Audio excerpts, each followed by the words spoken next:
Good morning students. पिछले class में हम विचार किए थे कि स्वामी विवेकानंद के बारे में। विवेकानंद हमारे संस्कृति, अपने देश की जो कल्चर जो है जो उसको सारे संसार में फैलाई थी, और इसके साथ साथ कम समय में ही उन्होंने भारत की कीर्ति को सारे संसार में उजागर किया था। ऐसे विचारों को जो पिछले क्लास में हम जान चुके हैं। जो अब आगे हमारे सामने एक छोटा सा जो कविता है उसको देखते जाएंगे। जो अनुशासन, अनुशासन मतलब क्या है? अपने आप जो पालन करना। जो किसको पालन करना? अनुशासन ही शासन है। शासन को अनुपालन करना, जो अपने आप जो इस शासन को लाभ में लाना, जो नियमों को अपनाना, जो यहाँ जो ट्रैफिक जो सिग्नल होती है जो उसको क्या करना? फॉलो करना। जब हम ड्राइविंग करते हैं या हम गाड़ी में चलते हैं, कार, बस, ट्रक, कोई भी हो, जो किसी में भी हम चलते हैं तो हम क्या करना? पहले जो सड़क की नियमों को पालन करना। जहां जो रास्ते के चारों दोनों तरफ से जो क्या होती है सिग्नल बोर्ड्स होती है उसको देखना और उसको अपने जीवन में लागू में लाना।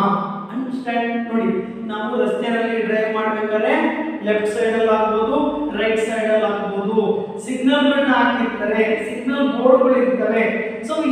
these are the indicates to driver.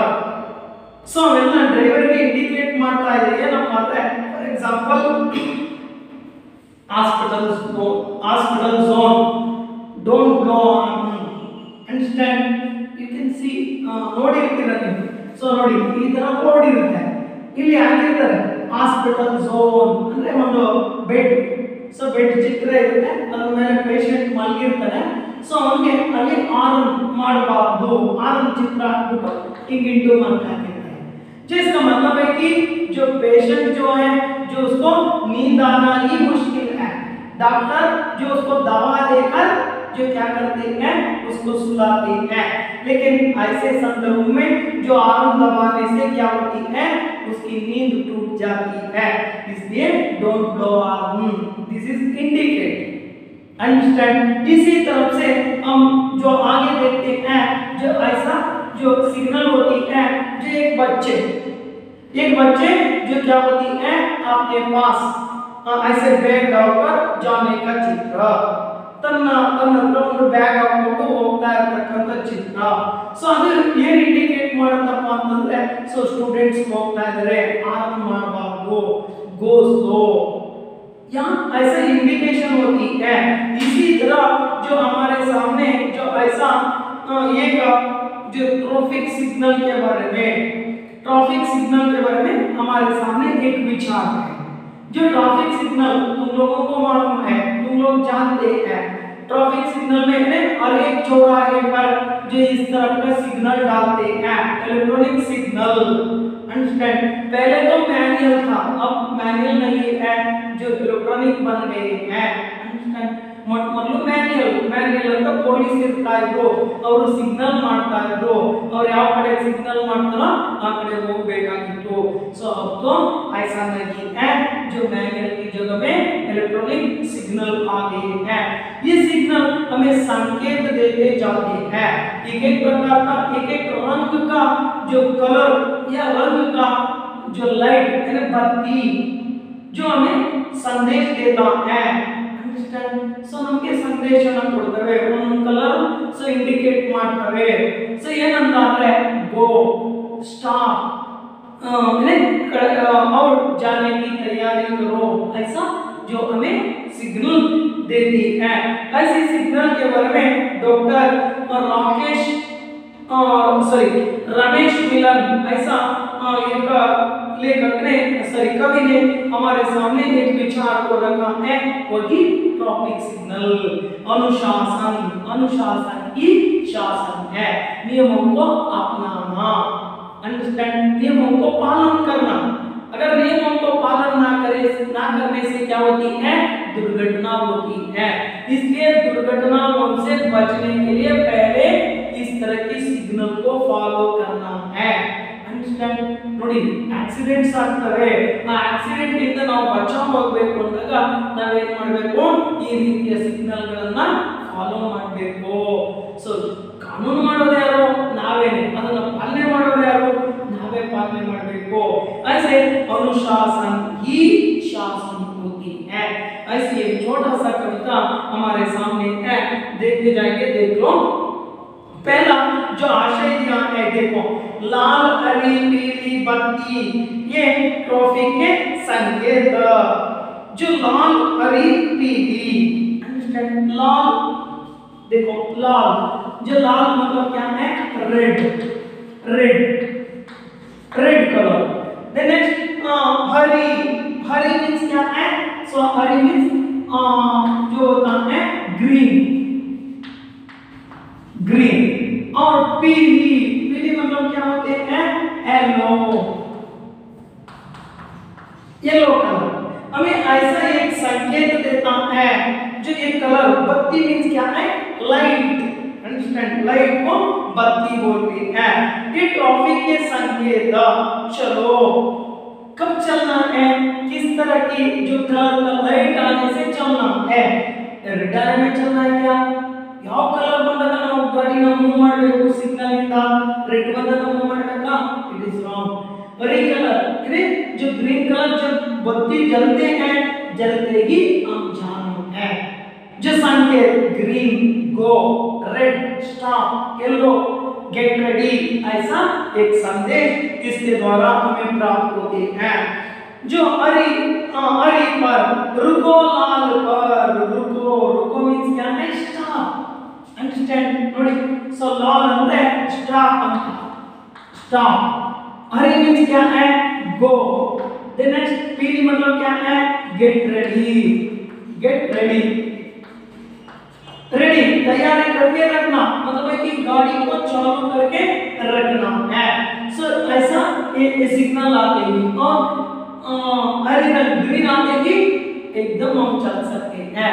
तब क्या होती है, इस तरह की जो रूल्स को हम फॉलो करने से क्या होती है, दुर्घटनाओं से बच सकते हैं। अंडरस्टैंड। सो देखो, हरी पर चलो, हरी पर रुको, लाल पर टू स्टॉप, रेड कलर आती है स्टॉप करना।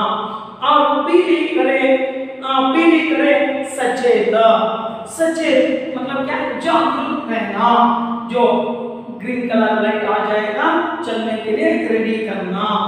सड़क पर, ज़ेब्रा क्रॉसिंग पर, सड़क को कहां पार करना है, सड़क मतलब क्या है, रास्ता, सड़क ಅಂದ್ರೆ रोड, अंडरस्टैंड। जो कब क्रॉस करना है रोड को, जहां ज़ेब्रा मार्क होती है, zebra, understand, zebra mark, zebra mark ಎಲ್ಲಿ ಇರುತ್ತೆ ಅಲ್ಲಿ ನಾವು ರೋಡ್ ಅನ್ನು ಕ್ರಾಸ್ ಮಾಡಬೇಕು। जो हर एक जगह में ಎಲ್ಲಂದ್ರಲ್ಲೇ ನಾವು ರೋಡ್ ಅನ್ನು ಕ್ರಾಸ್ ಮಾಡಬಾರದು। ಸೋ ಝೆಬ್ರಾ ಮಾರ್ಕ್ ಎಲ್ಲಿ ಇರುತ್ತೆ ಅಲ್ಲಿ ನಾವು ಕ್ರಾಸ್ ಮಾಡಿದಾಗ ಸೋ ಡ್ರೈವರ್ ಗೆ ಏನು ಇಂಡಿಕೇಶನ್ ಕಾಣುತ್ತಪ್ಪ ಅಂದ್ರೆ ಝೆಬ್ರಾ ಮಾರ್ಕ್ ಇದೆ ಅಂದ್ರೆ ಸೋ ಜನ ಹೋಗೋರು ಬರೋರು ಇರ್ತಾರೆ, ರೋಡ್ ಕ್ರಾಸ್ ಮಾಡ್ತಾ ಇರ್ತಾರೆ, ಅವಾಗ ನಾವು ಸ್ಲೋ ಆಗಿ ಹೋಗಬೇಕು ಅಂತಕ್ಕಂತ ಸಂದೇಶ ಡ್ರೈವರ್ ಗೆ ಇರುತ್ತೆ। ಸೋ ಹಾಗಾಗಿ ಝೆಬ್ರಾ ಮಾರ್ಕ್ ಇರೋ ಕಡೆ ನಾವು ರೋಡ್ ಕ್ರಾಸ್ ಮಾಡಬೇಕು। सड़क पर ज़ेब्रा क्रॉसिंग पर इस पद्धति के द्वारा विद्यार्थियों को सड़क पार करते समय ध्यान रखने की बातें सिखाई जा सकती हैं।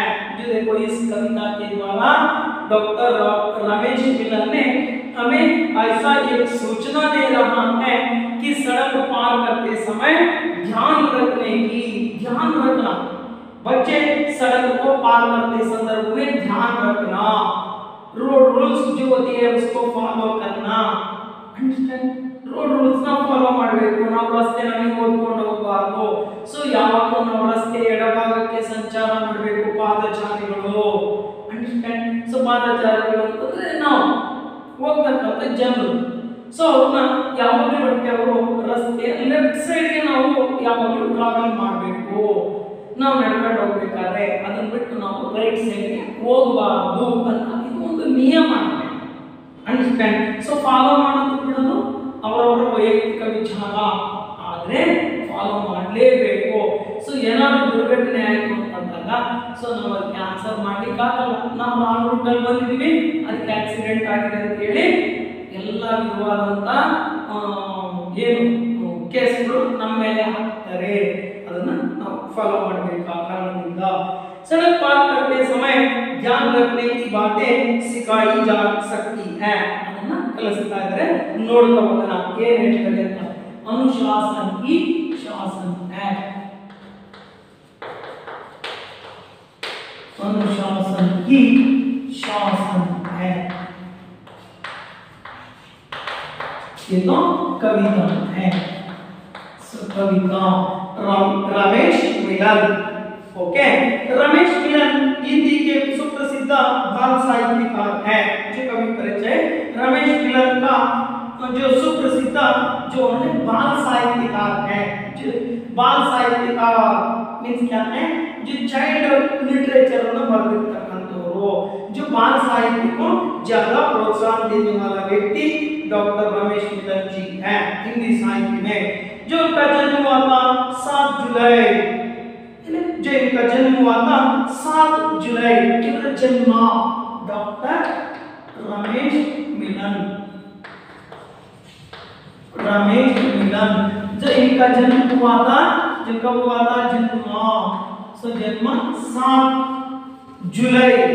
7 जुलाई मीन्स 7 जुलाई जो 1946 को इनका जन्म हुआ था. 1946 इವರು ಜನಿಸಿದ್ರು. को ग्राम मांचड़ ग्राम जिला बुलंदशहर, उत्तर प्रदेश के बुलंदशहर जिला के मांचड़ ऐसा एक गांव में इनका जन्म हुआ था. उन्होंने हिंदी एवं राजनीति, इन्होंने जो हिंदी और इसके साथ साथ राजनीति पॉलिटिक्स, राजनीति शास्त्र में, पॉलिटिक्स में या पॉलिटिकल साइंस में एमए डिग्री किया था. एमए को पास कर चुका था. जो उनकी हास्य व्यंग्य नाटिका, उनकी कृति हास्य व्यंग्य नाटिका जो बात इतनी सी है, जो बात इतनी सी है का दूरदर्शन में धारावाहिक रूप में प्रसारण हुआ था. इनकी काव्य ನೋಡಿ, ಇವರ ಎರಡು ಕಾವ್ಯಗಳು ಯಾವುದಪ್ಪ ಅಂದ್ರೆ ಹಾಸ್ಯ ವ್ಯಂಗ್ಯ ನಾಟಿಕ ಅಂತಕ್ಕಂಥದ್ದು ಒಂದು, ಬಾತ್ ಇತನಿ ಸಿ ಹೈ. ಈ ಎರಡು ಕೃತಿಗಳು ಕೂಡ ದೂರದರ್ಶನದಲ್ಲಿ ಧಾರಾವಾಹಿ ಸೀರಿಯಲ್ ಆಗಿ ಪ್ರಕಟ ಆಗಿರ್ತಕ್ಕಂಥದ್ದು, ಪ್ರಸಾರ ಆಗಿರ್ತಕ್ಕಂಥದ್ದು ನೋಡ್ತೀವಿ. उनका कविता संग्रह सोने की मछली, उनकी कविता संग्रह सोने की मछली एनसीईआरटी द्वारा पुरस्कृत है. सोने की मछली ಅಂತಕ್ಕಂಥ ಒಂದು ಕವಿತಾ ಸಂಗ್ರಹಕ್ಕೆ एनसीईआरटी ಇಂದ ಅವಾರ್ಡ್ ಕೂಡ ಸಿಕ್ಕಿರ್ತಕ್ಕಂಥದ್ದು, पुरस्कृत है. उनकी अन्य प्रमुख रचनाएं हैं मेहनत की महान. उनकी अन्य प्रमुख कृतियां मेहनत की महान, तिरकते पंख कहानियों के रूप में देख सकते हैं. सरस गीत विज्ञान के ज्ञान के रूप में, एक चमन के फूल उपन्यास के रूप में आदि उनके द्वारा रचा गया प्रमुख कृतियां होती हैं. प्रस्तुत कविता जो इसका अनुशासन ही शासन है. इस कविता उनके कविता संग्रह, जो इनके द्वारा रचा गया कविता संग्रह कोकिल कंठ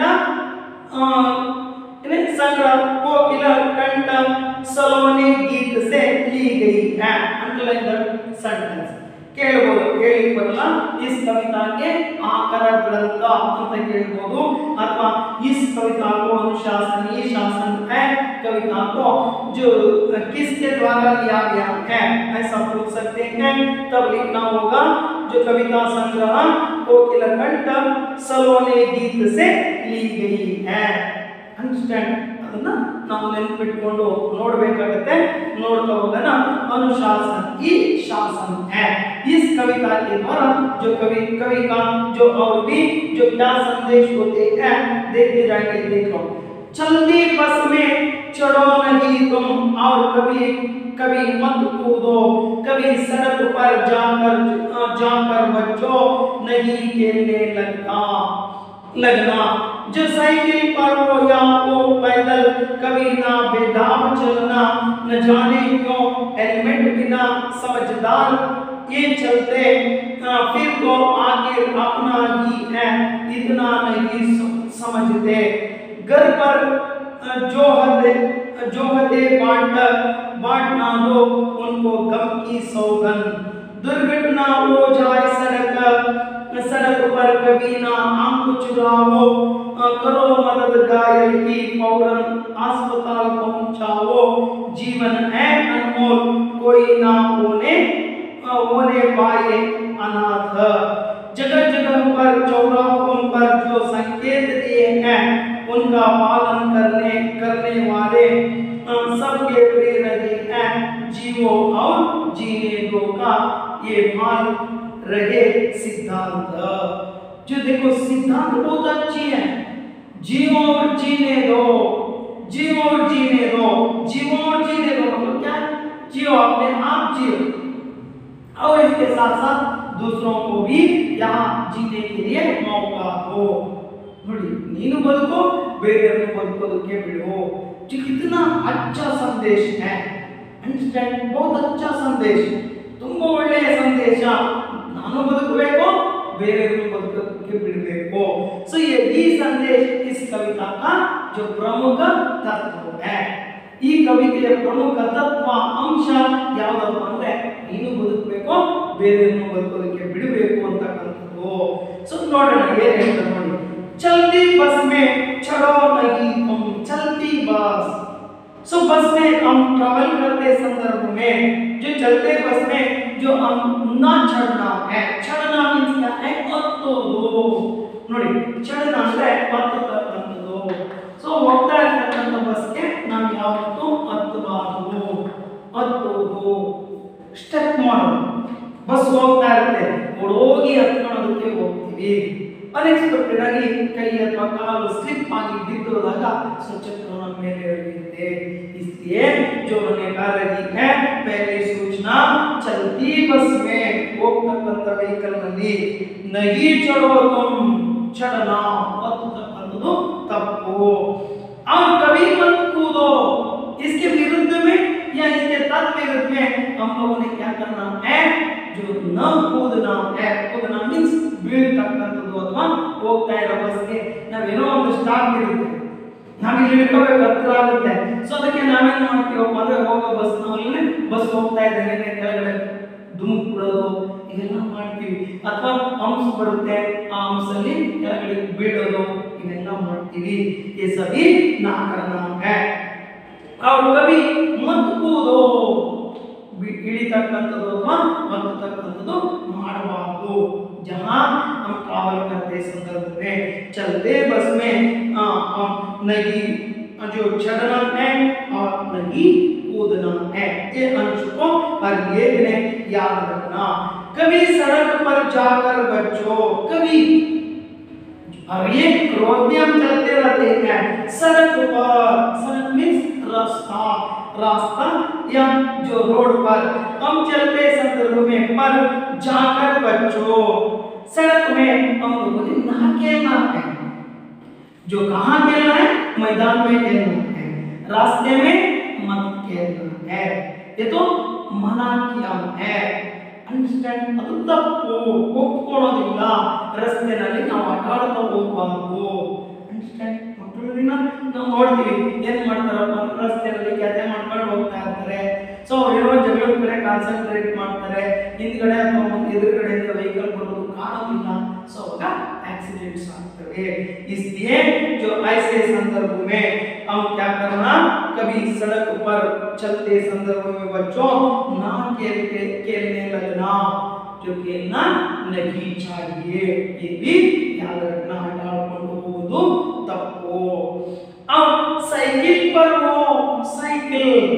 साइकिल में चलते हैं जो उस संदर्भ में भी ನೋಡಿ ಸೈಕಲ್ ಹೋಗ್ತಾ ಇರ್ತೀವಿ ನಾವೇನ್ ಮಾಡೋದು ಈಗ ನೋಡಿ ಈಗೆಲ್ಲ ಒಂಥರ ಫ್ಯಾಷನ್ ಆಗಿಬಿಟ್ಟಿದೆ ಏನಪ್ಪ ಅಂದ್ರೆ ಸೊ ಕೈ ಬಿಟ್ಟು ಓಡಿಸೋದು ಅಥವಾ ವೀಲಿಂಗ್ ಮಾಡ್ತಕ್ಕಂಥದ್ದು ಈ ರೀತಿ ಎಲ್ಲ ಮಾಡ್ತಾರೆ ಅದು ತಪ್ಪು साइकिल पर वो या वो पैदल जो पैदल में जाते संदर्भों में नडಕೊಂಡು पैदल मींस क्या है वाक ಮಾಡೋದು पैदल ಅಂದ್ರೆ ವಾಕ್ ಅಂತ ನಡ್ಕೊಂಡು ಹೋಗ್ತಕ್ಕಂಥದ್ದು ಸೊ पैदल ಅಂದ್ರೆ ನಡೆದು ಅಥವಾ वाक ಮಾಡ್ತಕ್ಕಂಥದ್ದು ಸೊ पैदल वो या साइकिल पर वो जो हम कभी ना बेदाव चलना ना बेदाव जो बेदाव मींस क्या है अंधा अंधा ಅಂದ್ರೆ ನಾವು ಕಂಡಿದ್ರು ಕುರುಡರಾಗಿ ಹೋಗಬಾರದು अर्थ आएगा अंधा या धुंधा बोल रहे हैं अंधा धुंधा ಏನಂದ್ರೆ ಎದ್ವಾ ತದ್ವಾ ಅಂತ ಹೇಳಿದ್ವಲ್ಲ ನಾವು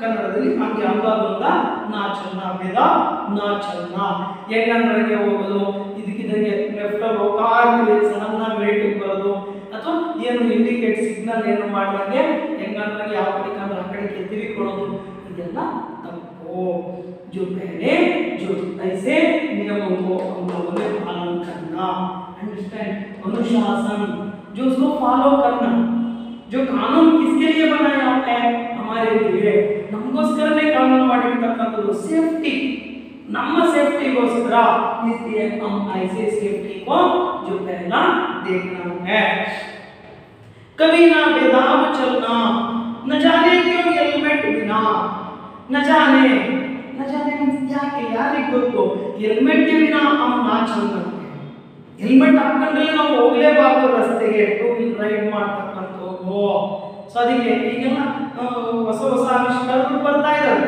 ಏನಪ್ಪ ಅಂದ್ರೆ ನೋಡಿ ಹೆಲ್ಮೆಟ್ ಇಲ್ಲ ಅಂದ್ರೆ ದಂಡ ಕಟ್ಟಬೇಕು ನಾವು ಅರ್ಥ ಆಯ್ತಾ ಅಥವಾ ಒಂದ್ಸರಿ ದಂಡ ಕಮ್ಮಿ ಕಟ್ಟಿಸ್ತಾರೆ ಎರಡನೇ ಸರಿ ಡಬಲ್ ಮಾಡ್ತಾರೆ ಮೂರನೇ ಸರಿ ಹಂಗೆ ಹೋದ್ರೆ ಟ್ರಿಪಲ್ ಆಮೇಲೆ ನೆಕ್ಸ್ಟ್ ಲೈಸೆನ್ಸ್ ಕ್ಯಾನ್ಸಲ್ ಮಾಡ್ತಾರೆ ಈ ತರ ಎಲ್ಲ ನಿಯಮಗಳನ್ನು ಮಾಡಿದ್ದಾರೆ ಈ ನಿಯಮ ಏನಕ್ಕೋಸ್ಕರ ದಂಡ ಅಲ್ವಾ ಹೇರ್ ಸ್ಟೈಲ್ ಆಗುತ್ತೆ ಹೆಲ್ಮೆಟ್ ಹಾಕೊಂಡ್ರೆ ತಪ್ಪು ಅಲ್ವಾ ಹೆಲ್ಮೆಟ್ ಹಾಕೊಳ್ಳೋದು ಏನಕ್ಕೋಸ್ಕರ ನಮ್ಮ ಸೇಫ್ಟಿಗೋಸ್ಕರ अंडरस्टैंड इसलिए उन्होंने बोल रहे हैं न जाने क्यों हेलमेट बिना समझदार ये चलते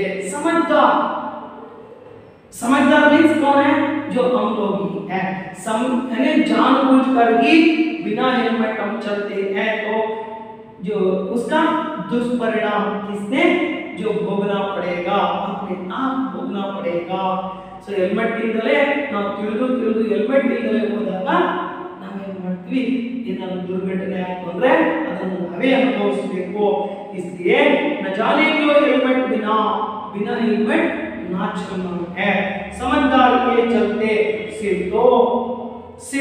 मतलब क्या है हेड तले यादो सिर तो आखिर अपना ही है तले यादो नमदे हेलमेट ಇಂದಲ್ಲ ತಪ್ಪು ನಮ್ಮದಾಗುತ್ತವಾಗ ಹಾಗಾಗಿ ನಮ್ಮ ತಲೆಯ ಸೇಫ್ಟಿಗೋಸ್ಕರ ನಾವು ಹೆಲ್ಮೆಟ್ ಅನ್ನು ಧರಿಸಬೇಕು आखिर अपना ही है हेलमेट जिसलिए बिना हेलमेट हम राइडिंग ना करना है ये पहला नियम को अपनाना है अपना ही है इतना ही नहीं समझते इष्टु ಕೂಡ ನಾವು ತಿಳ್ಕೊಂಡಿಲ್ವಾ ಇದನ್ನು ಫಸ್ಟ್ ತಿಳ್ಕೋಬೇಕು नहीं समझते घर पर जो हते बांट घर पर सो ನಾವು घर पर जो हते बांट जो होता मींस क्या है प्रतीक्षा करना ನಾವು ಮನೆಯಿಂದ ಹೊರಟಾಗ ಏನು ನಂಬಿಕೆ ಇರುತ್ತೆ ಅಂದ್ರೆ ವಾಪಸ್ ಬರ್ತೀವಿ ಅನ್ನೋ ನಂಬಿಕೆ ನಮಗೆ ಇರುತ್ತೆ ಅರ್ಥ ಆಯ್ತಾ ಮನೆಗೆ ವಾಪಸ್ ಹೋಗ್ತೀವಿ ಅಂತಕ್ಕಂಥ ನಂಬಿಕೆ ಇರುತ್ತೆ ಸೊ ನಾವು ಹೆಲ್ಮೆಟ್ ಈ ರೀತಿ ಎಲ್ಲ ಹಾಕೊಂಡಲ್ಲಿ ಹೋದಾಗ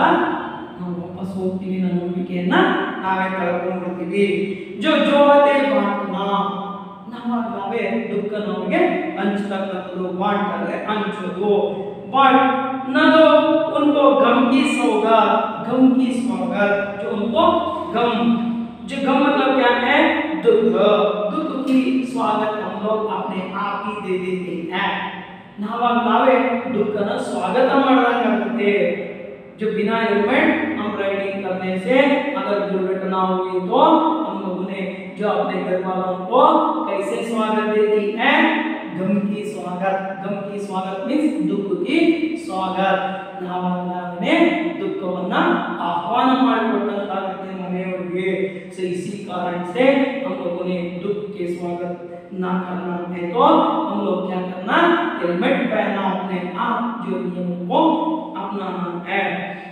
दुर्घटना हो जाए सड़क पर दुर्घटना मीन्स क्या है एक्सीडेंट हो जाए जो कब हो जाए पता नहीं है सड़क पर रोज भी एक्सीडेंट्स होते ही रहते हैं प्रतिदिन अनेक एक्सीडेंट्स ಅಂತ ಸಂದರ್ಭದಲ್ಲಿ ನಾವೇನ್ ಮಾಡಬೇಕಪ್ಪ ಅಂದ್ರೆ ಕವಿನ आंख चुराओ चुराना मीन्स क्या है सुकन तपसी ಹೋಗ್ತಕ್ಕಂತದಲ್ಲ आंख चुराना सामने न आना ಎದುರುಗಡೆ ಹೋಗ್ತಕ್ಕಂತದ್ದು ಹೋಗಬೇಕು एक्सीडेंट ಆಗ್ತಾ ಇದೆ ಅಂದಾಗ ಅಥವಾ दुर्घटನೆ ಆಗಿದೆ ಅಂದಾಗ हम लोगों ने क्या करना उनको मदद करना घायल को क्या करना जो जल्दी उसको ट्रीटमेंट दिलाना है अंडरस्टैंड ನೋಡಿ ಗಾಯಗೊಂಡವರನ್ನ ನಾವು ಟ್ರೀಟ್ಮೆಂಟ್ ಮಾಡಬೇಕು ಸೊ ಕವಿನ ಯಾವತ್ತು ಆ ಕಡೆ ಈ ಕಡೆ ನೋಡಿದ್ರು ನೋಡ್ದಂಗೆ ಹೋಗಬಾರದು ನಾವೇನ್ ಮಾಡಬೇಕು ಅದಕ್ಕೆ ಅವರಿಗೆ ವ್ಯವಸ್ಥೆ ಮಾಡಬೇಕು ನೋಡಿ ಸರ್ಕಾರಗಳು ಅದಕ್ಕೋಸ್ಕರ ಹೊಸ ಕಾನೂನುಗಳನ್ನ ಮಾಡಿದ್ದಾರೆ ಆಕ್ಸಿಡೆಂಟ್ ಕೇಸ್ ಬಂತು ಅಂತಂದ್ರೆ ಫಸ್ಟ್ ದುಡ್ಡು ಕಟ್ಟಿ ಅನ್ನಲ್ಲ ಫಸ್ಟ್ ಟ್ರೀಟ್ಮೆಂಟ್ ಮಾಡಬೇಕು ಆಮೇಲೆ ದುಡ್ಡು ಅಂಡರ್ಸ್ಟ್ಯಾಂಡ್ ಅದಕ್ಕೆ ಸರ್ಕಾರ ಈಗೇನು ಮಾಡಿದೆ ಅಂದ್ರೆ ಯಾವುದೇ ವ್ಯಕ್ತಿ ರೋಡ್ ಆಕ್ಸಿಡೆಂಟ್ ಆಗಿ ಏನಾದ್ರು ಹಾಸ್ಪಿಟಲ್ ಅಡ್ಮಿಟ್ ಆಯ್ತು ಅಂದ್ರೆ ಸೊ ಪ್ರಾಥಮಿಕ ಹಂತದ ಚಿಕಿತ್ಸೆಯ ವೆಚ್ಚ ಏನು ಬರುತ್ತೆ ಖರ್ಚು ಅದಕ್ಕೆ 25,000 ರೂಪಾಯಿ ಸರ್ಕಾರ ಕೊಡುತ್ತೆ ಅದರಿಂದ ಜಾಸ್ತಿ ಆಗಿದ್ದನ್ನ ಆ ಪೇಷಂಟ್ ಕಡೆಯವರು ಕೊಡಬೇಕಾಗುತ್ತೆ ಅರ್ಥ ಆಯ್ತಾ ದುರ್ಘಟನಾ ಹೋ ಜಾಯ್ ಸಡಕ್ ಪರ್ ರಸ್ತೆಯಲ್ಲಿ ದುರ್ಘಟನೆಗಳಾದಾಗ ಕವಿನ आंख चुराओ ಆ ಕಡೆ ಈ ಕಡೆ ಕಣ್ಣು ತಪ್ಪಿಸಿ ಹೋಗಬಾರದು बोलने में क्या करना करो मदद घायल की करो मदद मीन्स हेल्प मदद ಅಂದ್ರೆ ಹೆಲ್ಪ್ ಯಾರು ಮಾಡಬೇಕು ಹೆಲ್ಪ್ ಸೊ ಮದದ್ ಅಂದ್ರೆ ಹೆಲ್ಪ್ ಮಾಡಬೇಕು ಸೊ ಯಾರಿಗೆ ಸೊ ಗಾಯಲ್ ಮೀನ್ಸ್ ನೋನ್ है ಗಾಯಲ್ ಅಂದ್ರೆ ಗಾಯಗೊಂಡಿರ್ತಕ್ಕಂಥವ್ರು ಪೇಷಂಟ್ ಅಂತ ಏನು ನಾವು ಹೇಳ್ತೀವಿ ಅವರು घायल को हेल्पिंग करना घायल की फौरन अस्पताल फौरन मीन्स क्या है नियरेस्ट हॉस्पिटल जो पहले हम लोग क्या करना उसको जो क्या बोलते हैं फर्स्ट एड करना